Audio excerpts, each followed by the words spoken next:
ஓம் சாந்தி. 2/9/2025 காலை முரளி. ஓம் சாந்தி. பாப்தாதா மதுபன். பாபா சொல்றாங்க, இனிமையான குழந்தைகளை, நீங்கள் உலகில் அமைதியை ஸ்தாபனை செய்ய நிமித்தமாகி இருக்கிறீங்க. ஆகையால் ஒருபோதும் நீங்கள் அமைதியற்றவராக ஆகிவிடக் கூடாதுன்ட்டு பாபா சொல்றாரு. நம்ம தான் வந்து அமைதியை ஸ்தாபனை செய்ய நிமித்தமா இருக்கிறோம், கருவியா இருக்கிறோம்.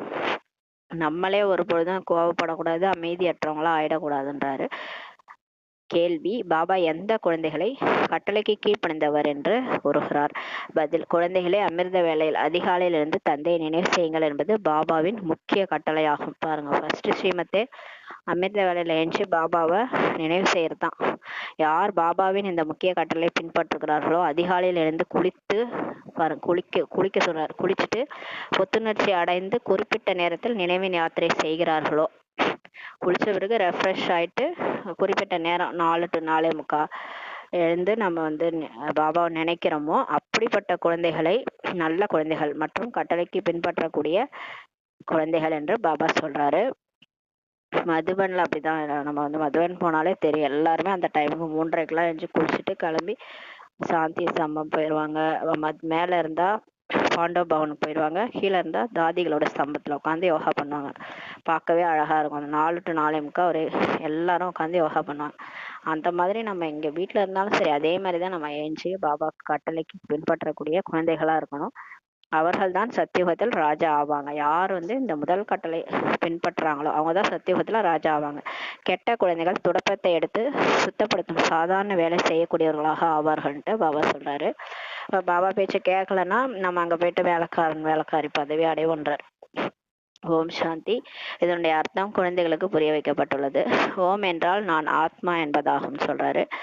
ஓம் சாந்தினா, ஓம்னா நான் ஆத்மா, சாந்தினா என்னோட சுயதர்மமே அமைதி. கண்டிப்பாக ஜீவ ஆத்மாக்களாக உள்ளோம் மற்றும் அனைத்து ஆத்மாக்களுக்கும் ஒரு தந்தை உள்ளார் என்று அனைவரும் சொல்றாங்க. எல்லாரும் சொல்றாங்க, எல்லாருக்கும் கடவுள் ஒருத்தர் தான், அப்பா ஒருத்தர் தான் சொல்றாங்க. சரீரங்களின் தந்தையர் வேறு வேறாக இருக்கிறாங்க.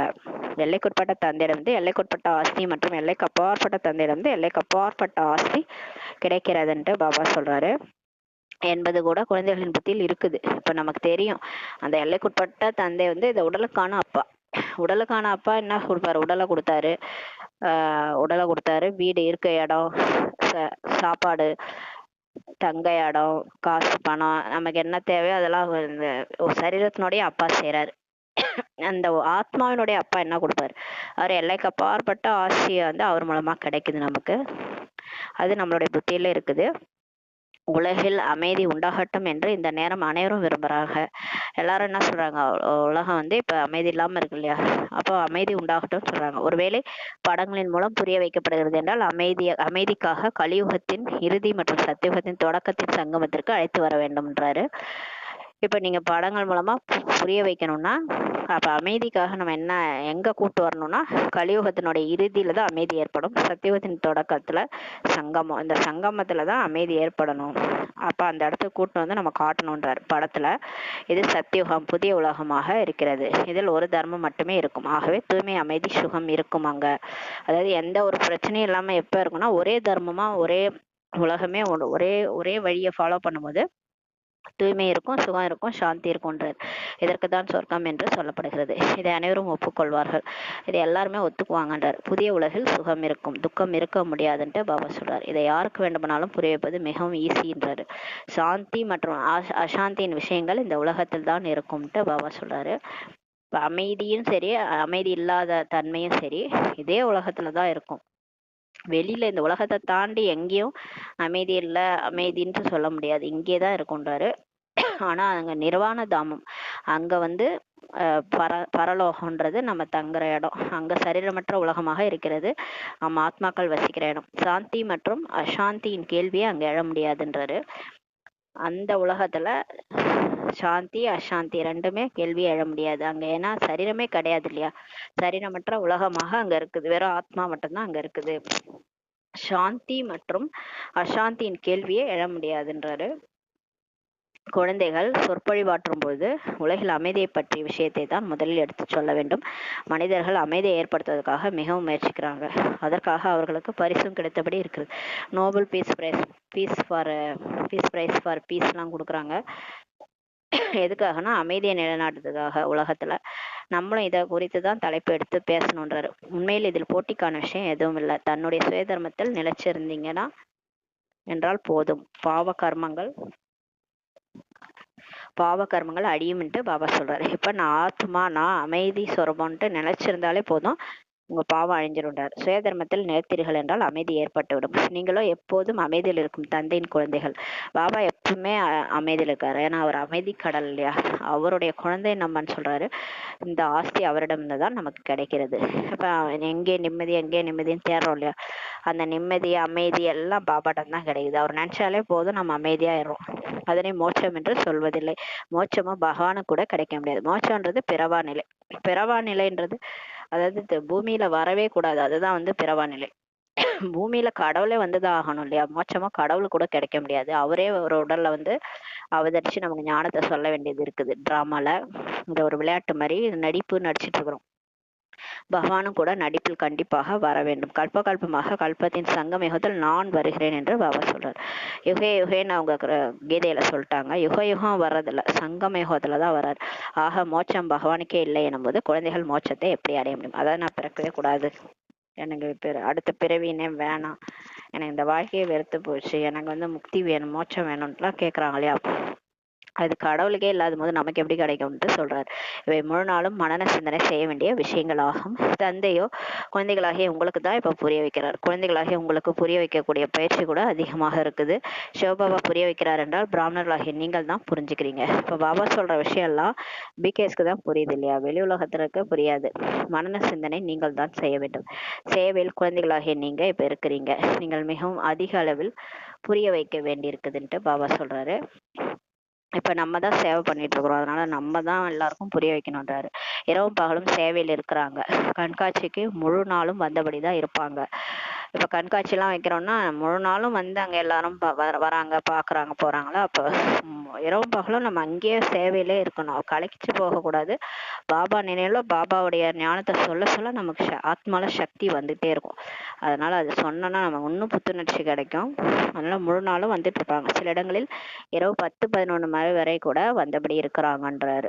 கண்காட்சியில அதிகாலை 4 மணியிலிருந்தே சில இடங்களில் சேவை செய்ய தொடங்கிடுறாங்கன்ட்டு பாபா சொல்றாரு. இதுவோ வீடாக இருக்குது, எப்போது வேண்டுமானாலும் உட்கார முடியும். சென்டர்களிலோ வெளியிலிருந்து மிக தூரத்திலிருந்து வருகின்றனர் என்றால் நேரத்தை குறிப்பிட்டு வைத்துக் கொள்ள வேண்டும்ட்டு பாபா சொல்றாரு. மதுபன் சொல்றாரு, மதுபன்ல எவ்வளவு வேணும்னாலும் உட்காந்துக்க முடியும். ஆனா சென்ட்ரல்ல எல்லாம் யாராவது வராங்கன்னா எந்த டைமுக்கு வராங்கன்றத குறிச்சு வச்சுக்கோங்க. இங்கேயோ குழந்தைகள் எப்போது வேணுமானாலும் எழ முடியும். ஆனால் குழந்தைகள் எழுந்து தூங்கி விழுந்து கொட்டாவி விடக்கூடிய நேரத்தில் படிக்க கூடாதுன்ட்டு பாபா சொல்றாரு. இப்போ நம்ம மதுபன்ல எப்போனாலும் எழ முடியுன்றாரு. ஆனா தூங்கி வழிஞ்சுக்கிட்ட நீங்க முரளிலாம் படிக்க கூடாது. ஆகவேதான் அதிகாலை நேரம் குறிக்கப்படுகிறது. யார் அதிகாலை எழுந்து குளித்து முடித்து புத்துணர்ச்சி அடைந்து வந்தாலும் குறித்த நேரத்தில் வருவதில்லையோ அவர்களை கட்டளைக்கு கீழ்ப்படிந்த குழந்தைகள் என்று சொல்ல முடியாதுன்றாரு. அதான் 4 to 4:45 4 to 4:45 எழுந்து நம்ம குளிச்சுட்டு போயிட்டு பாபாவை நினைவு செய்யணும். அதுதான் அமிர்த வேலை நேரம். அந்த டைம் முடிஞ்சு 5 மணிக்கு மேல போய் யோகா பண்றதெல்லாம் வேஸ்ட் இல்லையா. பாபாவோட கட்டளையே என்னன்னா அந்த அமிர்த வேலையில நம்ம பாபாவை நினைக்கணும். அந்த ஆழ் மனசுல பாபா பதிய வைக்கணும். அதாவது ஒரு 3 மணி 4 மணினா ஆழ் மனசு எல்லாரும் தூங்கிட்டு இருப்பாங்க. நம்மளோட ஆழ் மனசுல அப்ப அதாவது தூங்க போறதுக்கு முன்னாடியும் காலையில எழுந்துற அந்த ஃபர்ஸ்ட் நொடி அதை படுக்கையில இருந்து எழுந்திருக்கும் போது ஆழ் மனம் ஒர்க் ஆகும். அந்த ஆழ் மனசுல பாபாவை நினைவு பதிய வைக்கணும். சோல் கான்சியஸ் அப்பதான் வரும். நான் ஆத்மான்றது நமக்கு வந்துடும், பதிஞ்சிரும். அதாவது ஆத்மால மனசுல பதிய வைக்கணும் நீங்க. அதாவது இப்ப காலையில ஒரு பாட்டு கேட்டீங்கன்னா பாத்தீங்கன்னா அந்த பாட்டு அதிகாலையில கேட்குற பாட்டு சாயங்காலம் வரைக்கும் உங்களுக்கு அதே பாட்டு புத்தியில ஓடிட்டே இருக்கும். அதுக்குதான் பாபா சொல்றாரு, அமிர்த வேலையில என்னோட நினைவை பதிய வச்சிட்டிங்கன்னா முழு நாளும் பாபா நினைவு நமக்கு இருக்கும். முழு நாளும் பாபா நினைவு இருக்க இருக்க என்ன ஆகும்னா பாவம் ஈஸியா அழிஞ்சிரும். அதனாலதான் பாபா அமிர்த வேலை டைம் குறிப்பிட்ட நேரமா சொல்றாரு. அந்த நேரம் டிஸ்டர்பன்ஸே இருக்காது, மற்ற ஆத்மாக்கள் தூங்கிட்டு இருப்பாங்க. நம்ம வீட்டிலே இருந்தாலும் சரி மதுபனுக்கு போனாலும் சரி அந்த டைம் எழுந்து குளிச்சுட்டு ரெஃப்ரெஷ் ஆயிட்டு விளக்கு ஏத்தணும்னா ஏத்தணும், இல்லை லைட் போட்டா போட்டுக்கலாம். அப்படியே அமைதியா பாபா நினைவுல பாபாவை நினைச்சிட்டு அவர் கூட பேசிக்கிட்டு அமிர்த வேலையில பேசிக்கிட்டு இருந்தீங்கன்னா நல்லா பாபா நினைவு இருக்கும்போது பாவம் அழிஞ்சிடும். அதுக்குதான் சொல்றாரு அதை வந்து கட்டளை கீழ்ப்படிந்த குழந்தைகள்ன்ட்டு அவங்களதான் சொல்ல முடியும், மற்றவங்கள சொல்ல முடியாதுன்றாரு. லௌகீக தந்தைக்கும் கூட நல்ல மற்றும் கெட்ட குழந்தைகள் உள்ளனர் அல்லவா, அது மாதிரி நம்ம பாபாவுக்கும் அந்த மாதிரி இருக்கிறாங்கன்றாரு. நல்ல குழந்தைகள் புதிய உலகத்துல ராஜாக்களா ஆவாங்க, அவர் சொல்ற பேச்சு கேட்கறவங்க சொர்க்கத்துல போய் ராஜா ஆவாங்க. கேட்காதவங்க கெட்ட குழந்தைகள், அவங்க வந்து போயிட்டு தொடப்பத்தை எடுத்து சுத்தப்படுத்தும் சாதாரண வேலை செய்யக்கூடியவர்களாக ஆவார்கள் என்று சொல்றாரு. அனைத்தும் தெரிந்து விடுகிறது அல்லவான்ட்டு பாபா சொல்றார். கிருஷ்ண ஜென்மாஷ்டமி பற்றியும் புரிய வைக்கப்பட்டுள்ளது. கிருஷ்ணருடைய பிறவி உண்டாகும் போது சொர்க்கம் இருக்கிறது. கிருஷ்ணர் எப்ப பிறக்கிறாருன்னா, கிருஷ்ணர் பிறக்கும் போதே அவரோட காலே வந்து சொர்க்கத்துலதான் படும். இந்த கலியுகத்துல அவர் கால் படாது, சொர்க்கம் இருக்குது. அப்ப அவர் வரும்போது உலகமே கிளீன் ஆயிடும். ஒரு ராஜ்யம் தான் இருக்கிறது, அவரோட ராஜ்யம் தான் இருக்குது. உலகில் அமைதி இருக்கிறது. சொர்க்கத்தில் மிகவும் குறைவானவர்கள் தான் இருப்பாங்க. சொர்க்கத்துல இவ்வளோ பாப்புலேஷன்லாம் இருக்காது. இதே பூமி இப்ப நரகம் வந்து அழிஞ்சிரும், நரகம் அழிஞ்சு சொர்க்கமா மாறும்போது சொர்க்கத்துல குறைவான பாப்புலேஷன் தான் இருக்கும். அதுதான் புதிய உலகம் எனப்படுகிறது. அங்கே அசாந்தி இருக்க முடியாது. ஒரு தர்மம் இருக்கும்போது அமைதி இருக்கும் இல்லையா, அதாவது 4-5 தர்மம் இருந்தால் தான் அடிச்சுக்குவாங்க.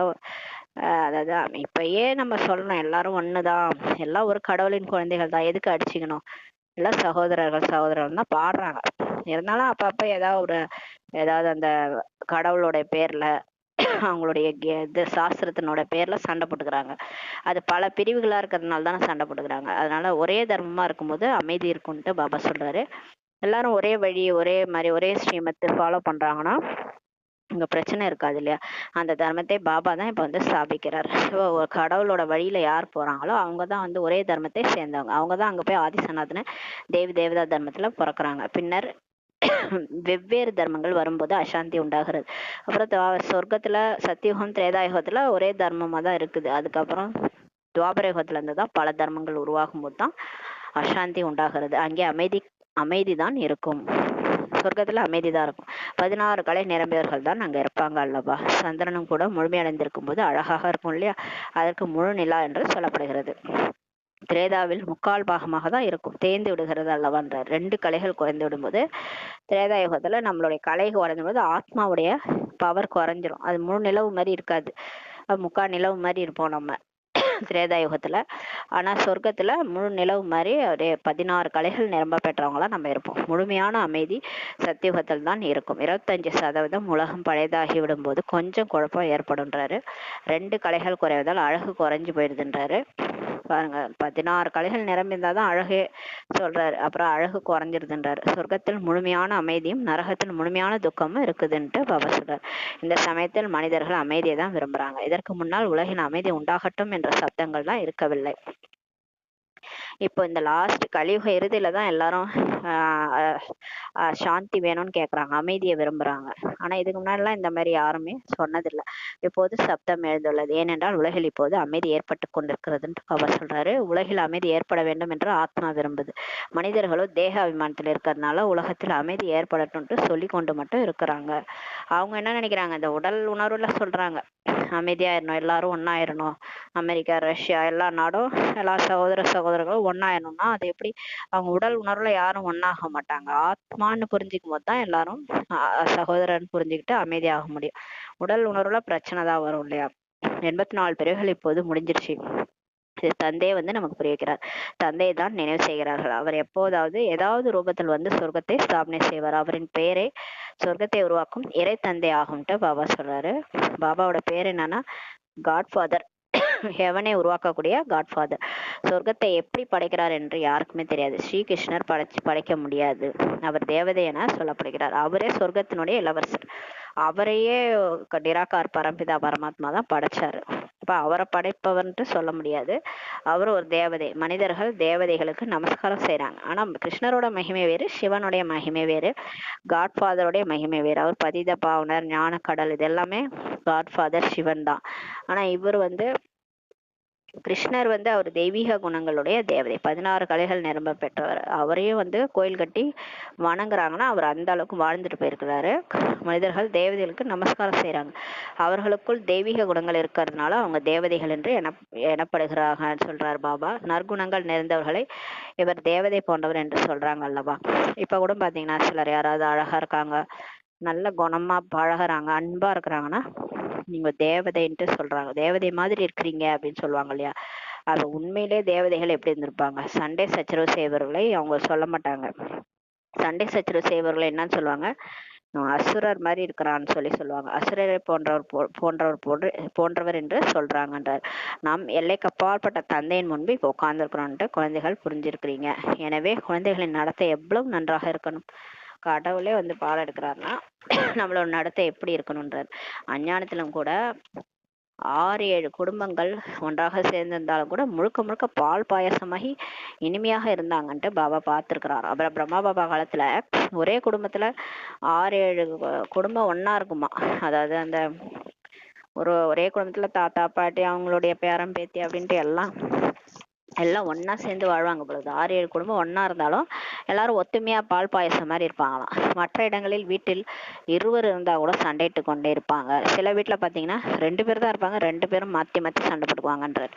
நீங்களோ ஈஸ்வரிய குழந்தைகளாக இருக்கிறீங்க. மிகவும் இனிமையாக பால் பாயசம் போன்றவர்களாக இருக்கணும். நம்ம பிகேஸ் எப்படி இருக்கணும்? மற்றவங்களுக்கு எடுத்துக்காட்டாக வாழ்ந்து காட்டணும். இவங்க பிகே இருக்காங்களே, இவங்க என்னதான் பண்றாங்க பார்க்கலான்ட்டு எல்லாரும் நோட் பண்ணுவாங்க. அப்ப நம்ம வந்து இப்ப இனிமையான பால் பாயசமாக இருக்கணும். சத்தியுகத்தில் இனிமையானவர்களாக தான் எல்லாரும் இருப்பாங்க. சொர்க்கத்துல யாரும் சண்டை போட்டுக்க மாட்டாங்க. அங்க எல்லாருமே பால் பாயசம் மாதிரி தான் இருப்பாங்க. இங்கே நீங்கள் பால் பாயசமாக ஆவதற்கு கற்றுக்கொண்டிருப்பதால் மிகவும் அன்பானவராக இருக்க வேண்டும்ட்டு பாபா சொல்றார். நாம் ஏதும் பாவகரமும் செய்யவில்லை தானே, யாருக்கும் துக்கம் கொடுக்கவில்லை தானே என்று உள்ளுக்குள் சோதனை செய்யுங்க, செக் பண்ணுங்கன்றாரு. இப்படி யாரும் அமர்ந்து நம்மை சோதித்துக் கொள்வதில்லை. இந்த மாதிரி யாரும் உட்கார்ந்து தன்னைத்தானே சோதிக்கிறது இல்லைன்றாரு. இது புரிந்து கொள்ள வேண்டிய பெரிய விஷயமாகும். குழந்தைகளாகிய நீங்கள் உலகத்தில் அமைதியை ஸ்தாபனை செய்பவர்கள் ஆவீர்கள். ஒருவேளை வீட்டிலேயே அசாந்தியை உருவாக்கக்கூடியவர்களாக இருந்தால் அமைதியை எப்படி ஏற்படுத்த முடியும்ன்றார். பாபா நம்மளை செலக்ட் பண்ணி பிகே வாக்கியிருக்கிறாரு. எதுக்காகனா உலகத்துல அமைதியை ஸ்தாபனை பண்ணதான் நம்மள பிகே இருக்காரு. நம்மளே போய் வீட்டுல சண்டையை போட்டுருந்தா நம்ம போய் எப்படி அமைதியை உருவாக்க முடியும்ட்டு கேக்குறாரு. கரெக்ட் தானே? பிகேஸ் ஃபர்ஸ்ட் அமைதியா இருக்கணும். லௌகீக தந்தையின் குழந்தை தொந்தரவு கொடுக்கிறது என்றால் இந்த குழந்தை பேசாமல் அமைதியாக இருந்தால் நல்லது என்று சொல்லுவாங்க இல்லையா? ஏதாவது ஒரு வீட்டுல ஒரு குழந்தை இருக்கு, சும்மாவே இருக்க மாட்டேதுன்னா நம்ம சொல்லுவோம்ல, இது எங்கேயாவது அமைதியா இருந்தா நம்ம கொஞ்ச நேரம் ரெஸ்ட் எடுக்கலாம். ஏதாவது பழக்கம் ஏற்பட்டு விட்டால் அது மிகவும் உறுதியானதாக விடுகிறது. நாம எல்லைக்கு அப்பாற்பட்ட தந்தையின் குழந்தைகள் ஆகும். இப்ப கோவப்படுறதே பழக்கமாயிடுச்சுன்னா டெய்லி கோவப்படுறதே அவங்க பழக்கமாயிடுது அப்படின்னு சொல்றாரு பாபா. ஆனா பாபா சொல்றாரு, இப்ப நம்ம எல்லாம் பிகே ஆயிட்டோம் இல்லையா? பிகேனா எல்லைக்கு அப்பாற்பட்ட தந்தையின் குழந்தைகளாகும். நாம் உலகத்தில் அமைதியை ஸ்தாபனை செய்ய வேண்டும் என்று புரிஞ்சுக்கிறதே இல்லை பிகேஸ்ன்றார். சிவபாபாவின் குழந்தையாக ஆகியிருக்கிறீங்க. ஒருவேளை அசாந்தி ஏற்படுகிறது என்றால் சிவபாபாவிடம் வாருங்கள்ட்டு பாபா சொல்றார். அவரோ வைரத்தை போன்றவர். சட்டென்று அவர் உங்களுக்கு இப்படி செய்வதால் அமைதி ஏற்படும் என்று யுக்திகளை சொல்வாரு. இப்போ உங்களுக்கே அமைதி இல்லைன்னா நீங்க பாபாட்ட போய் சென்டருக்கு போயிடுங்க, பாபாட்ட சொல்லுங்க. பாபாட்ட சொன்னா பாபா நமக்கு யுக்தியெல்லாம் சொல்வாரு, நமக்கு சொல்லுவாரு. பாபாட்ட போனோம்னா இப்படி பண்ணுங்க, இப்படி பண்ணா அமைதி ஏற்படும்ட்டு யுக்தி சொல்வார். அமைதிக்கான ஏற்பாடுகளை கூட பாபா செய்வார். தேவதை குலத்திற்கேற்ற நடத்தையற்றவர்கள் பலர் இங்க இருக்கிறாங்கன்றது. அதாவது சொர்க்கத்துக்கு போறோம், தேவதையாக போறோம்னு கூட தெரியாம சிலரோட நடத்தை அந்த மாதிரி இருக்குது. மனம் வீசக்கூடிய உலகத்திற்கு செல்வதற்காக நீங்க இப்போது தயாராகிட்டு இருக்கிறீங்கன்ட்டு பாபா சொல்றாரு. நம்ம எங்க போயிட்டு இருக்கணும் தெரியுமா? நம்மளாம் இல்லாம அப்புறம் எப்படி உருவாகும் உலகம்? சொர்க்கத்துக்கு போனோம்னா அதுக்கான தகுதி அடையணும்ல. அங்க மனம் வீசக்கூடிய உலகம் அது. அங்க போறதுக்கு நீங்க தயாராயிட்டு இருக்கீங்கன்றாரு. இது அழுக்கான உலகம், விஷ உலகமாக தான் இப்ப இருக்குது. இதன் மீது வெறுப்பு உண்டாகுது இல்லையா? உலக அமைதியோ புதிய உலகத்தில் தான் உண்டாகும்ட்டு பாபா சொல்றாரு. சங்கமேகத்தில் ஆக முடியாது. இங்கேயே உலக அமைதியெல்லாம் ஏற்படாது. இங்க பிரச்சனை தான் இருக்கும். நம்ம இந்த வாழ்க்கையில இந்த உடல்ல இருந்து நம்ம வாழற வரைக்கும் கண்டிப்பா அமைதியற்ற நிலையில தான் இருக்கும். ஆனாலும் நம்ம இந்த ஞான பாயிண்ட் அப்ளை பண்ணி, டிராமா பாயிண்ட் அப்ளை பண்ணி பாபாவை நினைச்சுக்கிட்டு நம்ம எங்க இருக்கிறோமோ அங்க அமைதியா இருந்துட்டு அமைதியை பரப்பிட்டு போயிடணும். சுற்றி உலகம் மாறும்னு பாத்தீங்கன்னா மாறாது. ஏன்னா நம்ம இங்க இருக்கிறது சங்கமயுகம். இங்கேயே அமைதியெல்லாம் ஏற்படாது. இங்கே அமைதியாக ஆவதற்காக முயற்சி செய்யறாங்க. முயற்சியை முழுமையாக செய்யவிட்டால் பின்னர் தண்டனை அடைய வேண்டியிருக்கும்ன்றாரு. என்னுடன் கூடவே தர்மராஜாவும் இருக்கிறார் அல்லவா? கணக்கு வழக்குகளை முடிக்கக்கூடிய சமயம் வந்தால் நன்றாக அடி வாங்குவார்கள்.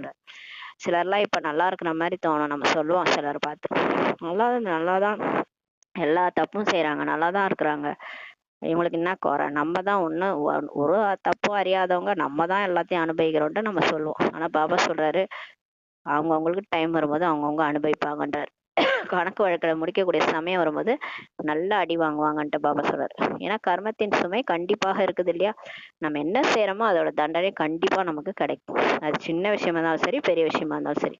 ஆனா பிகே ஆயிட்டு தவறு பண்ணனா 100 மடங்கு தண்டனை கிடைக்கும்னு சொல்றாரு. நோயாளி ஆகிறார்கள், அதுவும் கூட கர்ம சுமை அல்லவான்றாரு. நிறைய பேருக்கு நோய் வருதுன்னா அவங்க பல ஜென்மமா பண்ண தவறு தான், அவங்களுடைய ஆத்மால பதிவாயிருக்கிற கர்மா, அந்த கர்ம சுமை தான் அவங்க நோயாளி ஆகுறாங்கன்ற. பாபாவுக்கும் மேலாகவோ யாருமே இல்லை. இப்ப பாபா தான் பெரியவர், அவருக்கு மேல யாரும் இல்லை.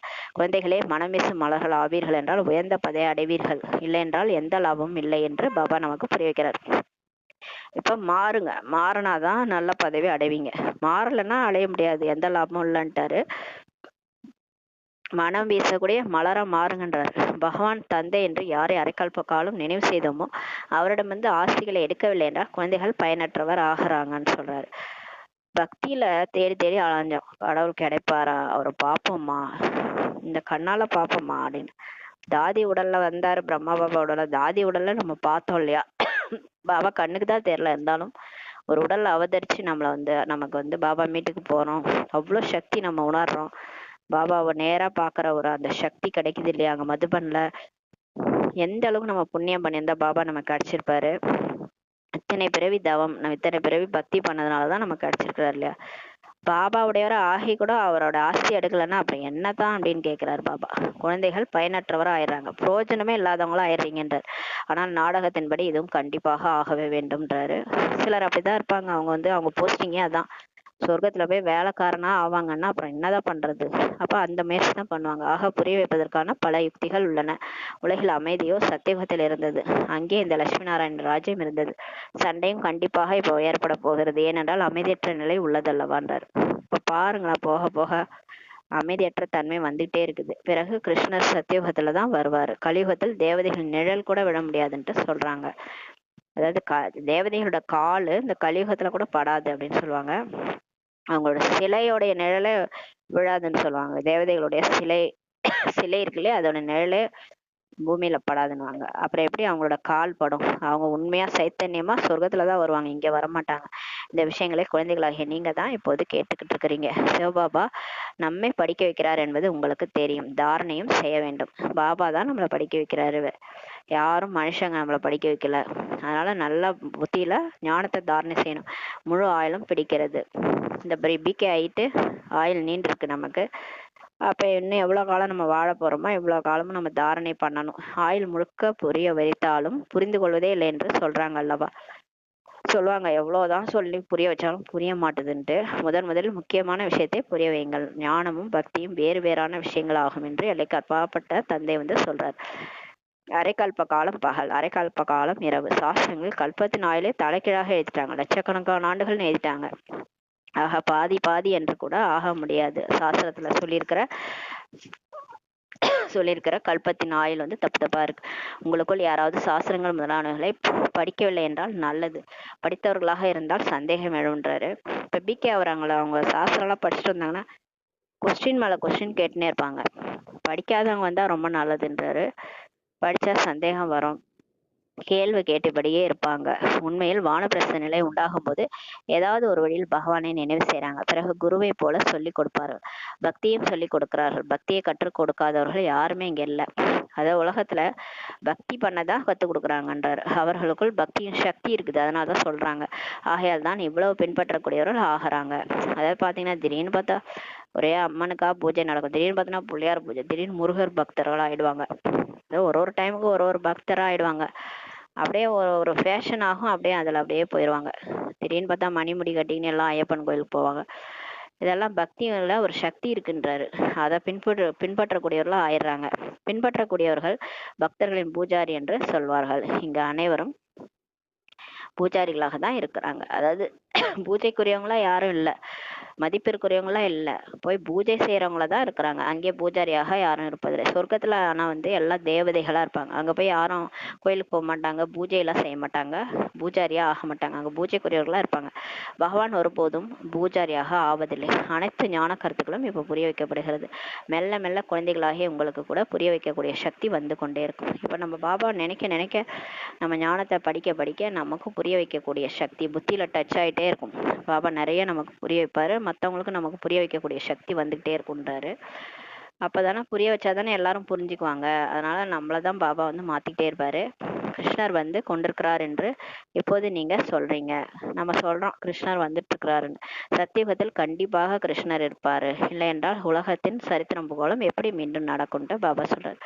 கிருஷ்ணர் இந்த பூமியில வாழ்ந்தாரு, அது திரும்ப நடக்க போகுதுன்றாரு. வெறும் ஒரு கிருஷ்ணர் மட்டும் இருக்க மாட்டாங்க, 108 கிருஷ்ணர் இருப்பாங்க. ராஜா ராணியை போல் பிரஜைகளும் ஆவாங்க. அதாவது கிருஷ்ணர் லட்சுமி நாராயணா ஆவாரு. லட்சுமி நாராயணா ஆவாரு. கிருஷ்ணர் தான் நாராயண் ஆகிறாரு. அவரோட ராஜ்யத்துல பிரஜைகள் கூட அவரை மாதிரி தான் இருப்பாங்க. இது கூட புரிந்து கொள்ள வேண்டிய விஷயங்களாகும். நாமோ தந்தையின் குழந்தைகளாக உள்ளோம் என்ற குழந்தைகளாக நீங்க தெரிஞ்சுக்கிட்டீங்க. பாபா ஆசி கொடுக்க வந்திருக்கிறார். சொர்க்கத்திற்கு அனைவரும் வந்துட மாட்டாங்க, திரேதாயுகத்திற்கும் அனைவரும் வர முடியாது. யார் முயற்சி பண்றாங்களோ அவங்க தான் சொர்க்கத்துக்கோ திரேதாயுகத்துக்கோ வர முடியும். இந்த ஞானத்தை ஒரு பாயிண்டாவது கேட்கணும், கேட்டு நம்பணும். நம்பினாதான் சொர்க்கத்துக்கு வர முடியும், இல்லை திரேதாயுகத்துக்காவது அட்லீஸ்ட் வர முடியும். அதாவது இந்த ஞானத்தை கேட்டு அதை தாரணை பண்ணி வாழ்க்கையில அப்ளை பண்ணி மாறணும். ஸ்ரீமத் படி நடந்து மாறணும், இங்கே தேவதையா மாறணும்.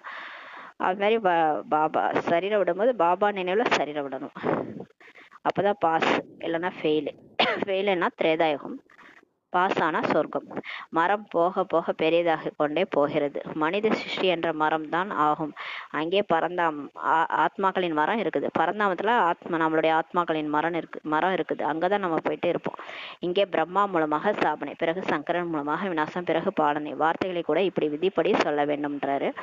இந்த சிருஷ்டி சக்கரம் எப்படி சுத்துது, எப்படி படைப்பு ஏற்படுகிறது என்ற குழந்தைகளின் புத்தியில் போதை இருக்குதுன்றாரு. இப்ப இந்த சிருஷ்டி சக்கரம் எப்படி சுத்துது என்ற போதை வந்து நமக்கு இருக்குது. இப்போது புதிய சிறிய படைப்பாக இருக்கிறது அல்லவா. இது குட்டிக்காரன விளையாட்டு போன்றதாகும். முதலில் சூத்திரர்கள் நிறைய பேர் இருக்கிறாங்க. பின் பாபா வந்து பிரம்மா மூலமாக பிராமணர்களின் படைப்பை படைக்கிறார். பிராமணர்கள் குடிமையுடையவர்களாக இருக்கிறாங்க. குடுமி மற்றும் பாதம்ட்டு காட்டப்பட்டிருக்குது. பிராமணர்கள் மற்றும் சூத்திரர்கள் தங்களுக்குள் சந்திக்கிறாங்க. அதாவது அந்த ஒரு நெபுனேச்சர் கனவுன்னு சொல்லிட்டு ஒரு கதை இருக்கு. அதுல அந்த குடுமி அந்த பாதம் வந்து பாத்தீங்கன்னா அந்த ரொம்ப களிமண்ணால் ஆன மாதிரி இருக்கும். அந்த அந்த சிலை வந்து தலைப்பகுதி தங்கமா இருக்கும், மார்பு பகுதி வெள்ளையா இருக்கும், இடுப்பு பகுதி காப்பரா இருக்கும், கால் பகுதி களிமண் மாதிரி இருக்கும். அதான் கலியுகம். இது ரெண்டும் சந்திக்கிற நேரம், அதாவது தலையும் அந்த காலும் சந்திக்கிற இடம் வரும். அப்படியே அந்த மாதிரி காட்டுவாங்க அந்த அந்த சிலையில. அப்பதான் வந்து அந்த உலக அழிவு ஏற்படும். அதுதான் பிராமணர்களும் இப்ப சூத்திரர்களும் இப்ப வந்து குடுமியும் பாதமும் தங்களுக்குள்ளார சந்திக்கிறாங்க. அப்ப நம்ம பிகே ஆயிருக்கிறோம், அந்த சூத்திரர்கள் கலியுகத்துல இருக்கிறாங்க, அவங்களும் நம்மளும் சந்திக்கிறோம். முதலில் பிராமணர்கள் வேண்டும். பிராமணர்களின் யுகம் மிக சிறியதாக இருக்கிறது, பிறகு தேவதைகள் வராங்க. இந்த வர்ணங்களை காட்டும் படம் கூட தேவைப்படுகிறது. இந்த படம் புரிய வைப்பதற்கு மிக எளிதாக இருக்கிறதுன்றாரு. இந்த தேவதைகள் இந்த படம் இருக்கு இல்லையா, இந்த படம் வந்து விராட ரூபத்தினுடைய படம். அதுல அந்த வர்ணங்களை காட்டும் படம் கூட தேவைப்படுது. இந்த படம் புரிய வைப்பதற்கு மிக எளிதாக இருக்கிறது. பலதரப்பட்ட மனிதர்களின் பலதரப்பட்ட ரூபமாக இது இருக்கிறது. புரிய வைப்பதில் எவ்வளவு மகிழ்ச்சி ஏற்படுகிறது. பிராமணர்கள் இருக்கும்போது அனைத்து தர்மங்களும் இருக்கின்றன. சூத்திரர்களிலிருந்து பிராமணர்களின் நாற்று நடப்படுகிறது. மனிதர்களும் மரத்தின் நாற்று தான் நடுறாங்க. பாபா கூட உலகத்தில் அமைதி ஏற்படுறதுக்காக இப்ப நாத்து நடுறாரு. அவங்கெல்லாம் வந்து உண்மையான மரத்தினுடைய நாத்து நடுறாங்க. ஆனா பாபா இங்க சிருஷ்டி சக்கர மரம் இருக்கு இல்லையா, அது மனிதர்களுடைய மனித ஆத்மாக்களின் மரம். அதனுடைய மரத்தினுடைய நாத்தை வந்து இப்ப பாபா அமைதி ஏற்படுத்துறதுக்காக பாபா வந்து நாத்து நடுறாரு. அதாவது ஒரு ஆத்மாவா செலக்ட் பண்ணி ஞானத்தை சொல்லிட்டு இருக்கிறாரு. இதுதான் நாத்து நடுறாரு. விதை போடுறாரு, அது முளைக்குது. ஞானத்தினுடைய விதைய போடுறாரு. நல்லது, இனிமேலும் இனிமையான காணாமல் சென்று கண்டெடுக்கப்பட்ட குழந்தைகளுக்கு தாயும் தந்தையுமான பாப்தாதாவின் அன்பு நினைவுகள் மற்றும் காலை வணக்கங்கள். ஆன்மீக குழந்தைகளுக்கு ஆன்மீக தந்தை நமஸ்காரம். நம் ஆன்மீக குழந்தைகள் ஆன்மீக தாய் தந்தைக்கு நமஸ்காரம். தாரணைக்கான முக்கிய சாரம். ஃபர்ஸ்ட் பாயிண்ட், நாம் ஈஸ்வரிய குழந்தைகள் என்ற நினைவு எப்போதும் இருக்க வேண்டும். நாம் பால் பாயசமாக இனிமையாக இருக்க வேண்டும். யாருக்கும் துக்கம் கொடுக்க கூடாது. நம் மூலமாக எந்த ஒரு பாவகர்மம் ஏற்படவில்லை தானே. அசாந்தி ஆவது மற்றும் அசாந்தியை பரப்பக்கூடிய பழக்கம் இல்லை தானே என்று உள்ளுக்குள் தனக்குத்தானே செக் செய்து கொள்ள வேண்டும், சோதனை செய்து கொள்ள வேண்டும்ன்றாரு. வரதானம், தூய்மையின் சக்தி மூலமாக எப்பொழுதும் சுகமான உலகத்தில் வசிக்கக்கூடிய துக்கமில்லாத நகரத்தின் சக்கரவர்த்தி ஆவீர்களாக என்ற வரதானம் கொடுக்குறாரு. சுகம் சாந்தியின் அஸ்திவாரமே தூய்மை தான். அதாவது தூய்மைன்றது அம்மா மாதிரி. அம்மா இருந்தா குழந்தைகள் இருப்பாங்க இல்லையா, அப்ப சுகம் சாந்தின்றது தூய்மை இருந்தாதான் இருக்கும். நம்ம தூய்மையா இருந்தாதான் நம்மளால ஹாப்பியா இருக்க முடியும், அமைதியா இருக்க முடியும். தூய்மை இல்லைன்னா கண்டிப்பா ஏதோ ஒரு தூய்மையற்ற தன்மை நமக்குள்ளார இருந்ததுன்னா கண்டிப்பா நம்மளால சந்தோஷமா இருக்க முடியாது, அமைதியாவும் இருக்க முடியாது. அது எண்ணம் சொல் செயல்ல எதுவா இருந்தாலும் சரி, நம்ம தூய்மையே இல்லைன்னா நமக்கு ஏதாவது பிரச்சனை வந்துட்டே இருக்கும். எந்த குழந்தைகள் மனம் சொல் செயல் மூன்றிலும் தூய்மையாக ஆகிறாங்களோ அவர்களே மிகவும் உயர்ந்தவர்களும் புனிதமானவர்களாகவும் ஆவார்கள்ன்றாரு. எண்ணத்துல கூட தூய்மையற்ற தன்மை வரக்கூடாது. சொல்லுல வார்த்தையிலையும் தூய்மை இல்லாத வார்த்தை பேசக்கூடாது, செயல்லையும் தூய்மை இல்லாத செயலை பண்ணக்கூடாது.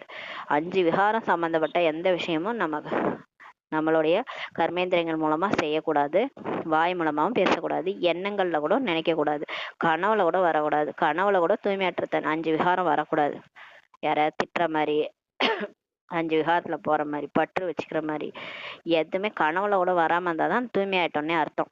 அதனால தூய்மை எங்க இருக்கோ அங்க கண்டிப்பா சுகம் சாந்தி இருக்கும். எங்கு தூய்மையின் சக்தி இருக்கிறதோ அங்கு சுகம் சாந்தி இருக்கும். தூய்மை சுகம் சாந்தியின் தாயாகும். தூய்மையான ஆத்மாக்கள் ஒருபோதும் மனசோர்வடைய மாட்டார்கள். எப்ப சோர்வு வரும்னா ஏதோ ஒரு பிரச்சனை மனசுக்குள்ளார பிரச்சனை இருக்கும்போதுதான் சோர்வு வரும். அதனால தூய்மையா இருக்கிறவங்க ஒருபோதும் சோர்வடைய மாட்டாங்கன்ட்டு பாபா சொல்றாரு. அவர்கள் துக்கமில்லாத நகரத்தின் கவலையற்ற மகாராஜா, கவலையற்ற சக்கரவர்த்தி ஆவார்கள்.